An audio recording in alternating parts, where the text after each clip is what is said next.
up, Game Boo Boo 617? Welcome back to the channel. So today I want to go over and review what we all watched yesterday during the Nissan presentation of the Z Proto. First of all, the presentation itself to me was a little unorganized.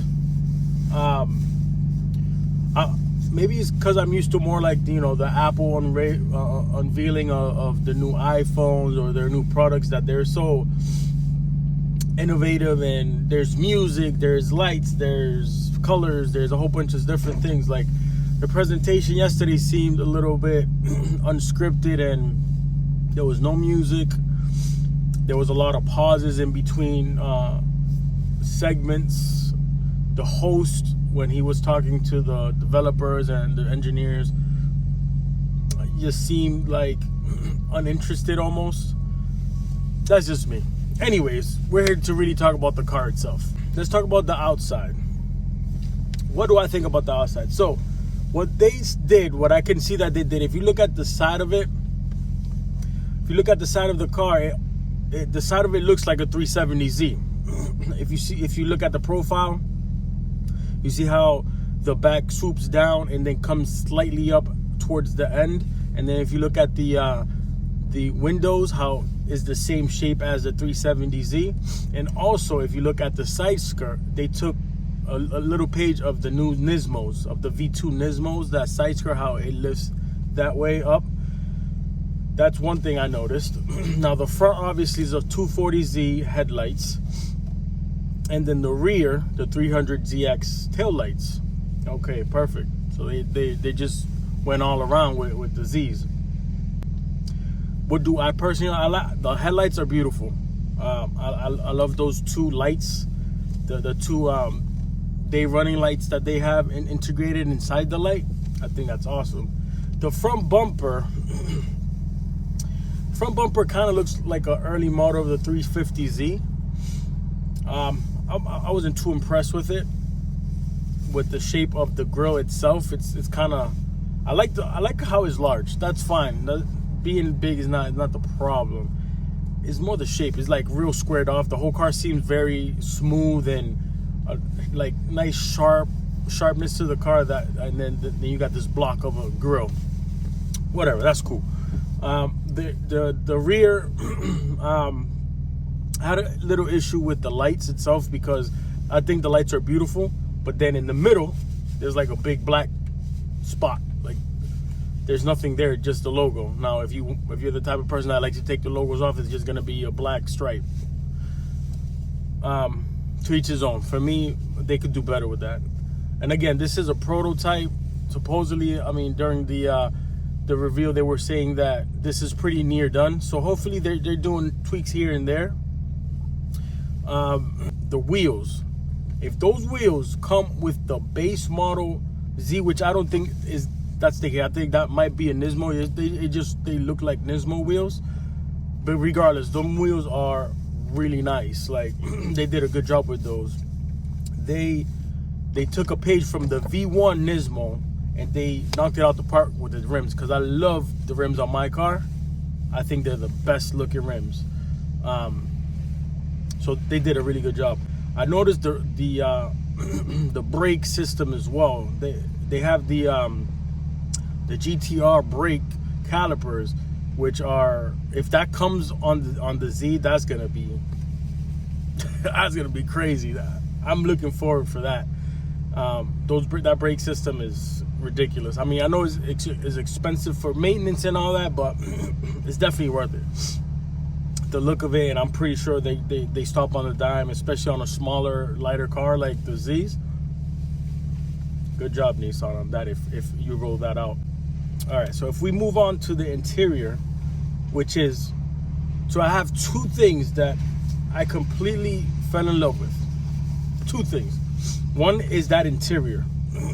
That interior speaks to me. Like that 12-inch display. Finally, you know what I'm saying? Because the displays that we have are subpar, and even the aftermarket ones, 8-inch. I mean, the one that I have, I believe, is a 6 point something inch, something like that. just not, it's not doing it. So I mean, obviously what I did in mine is I put the 2 screens, the double screen. I put the iPad and then the flip down screen on the bottom. So that setup, I liked it a lot better than the factory setup. But this setup on the new Z, yes, I love it. I love the fact that they came back with the manual. It's about time that a company brought out a modern car with a freaking manual. So I love how they stay true to history and stay with the 3 gauges on the top, the factory gauges there. And finally, they don't have the time. Like, really, Nissan, when y'all did the 370Z, y'all put time. Like, not even the 350 had it, but you put a time. Like, that was pointless. But with this one, yes, the dash itself, digital dash. Oh man, I can, and supposedly it's customizable. That is by far, lost for words.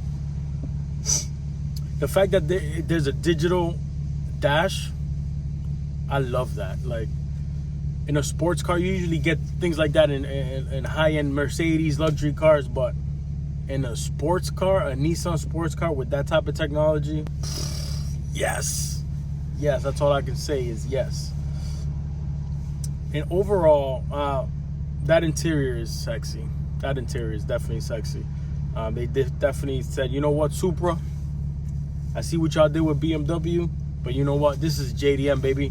This is Japan, and we're gonna do it this way. And they hit it out the park, because this looks like a luxurious sports car for sure. Now, like I was telling you before, there's 2 things that I completely love about this car. The interior is one of them, and the fact that it's gonna be a twin turbo V6 in a Z. Oh yes. Now let me tell y'all something about myself. I owned an Eclipse, a Mitsubishi Eclipse, and that one was NA as well. And since then, I've always wanted a turbo car, always. And throughout the years, I ended up just getting all NAs, including my 370Z, which I've always had plans to put a turbo in it, but it's so expensive, and the reliability, there's a lot that goes into it. You really need to be dedicated to put a twin turbo for that, and then not being your daily driver as well, because you don't want those parts messing up. But this car is going to be a twin turbo V6, and it's probably the same twin turbo that's in the Infiniti Q60 Red Sport. That's rumor. That's probably the same thing. They use that powertrain and toss it in there, which develops 400 horses. And I'm hoping that the Nismo develops even more, maybe 450. That'll be awesome. So I'm waiting to see what they do with the Nismos, and when this car actually comes out, what it's really gonna look like, what it's really gonna offer. But yeah, guys, that's my impression of the car. Definitely interested in it. Something to look forward for the future. It's supposed to be coming out 2021. But if it does, and the Nismo comes out and it looks better than what I expect, then I think we're going that route, guys. Not gonna lie, that twin turbo life. I mean, having a twin turbo factory and then you being able to upgrade those parts without having to do anything. Well, obviously you do a bunch of stuff, but meaning if you have an NA car and you put turbo, you got to watch out because it's the compression. So if you want to increase the PSIs, you got to change pistons, get low compression pistons, etc. Boom. There's a bunch of stuff that you need to do when your car's NA. Opposed to when your car's already factory turbo, you could upgrade the turbos. There's a lot of things you can do without really messing with internals to maximize that power. So I'm very excited about that, guys. I'm not gonna lie, it's very excited. But with that said, what do you guys think of the new Z car? Is that something that you're interested in getting when it comes out? I mean, depending on the price as well, right? Because they're saying between 40 and 50K, which I spent 50K when this car first came out, when I first bought this car. So that's around the range that I'm ready to spend. So tell me, guys, what do you guys think? Do you guys love it? Do you guys hate it? Are you iffy about it?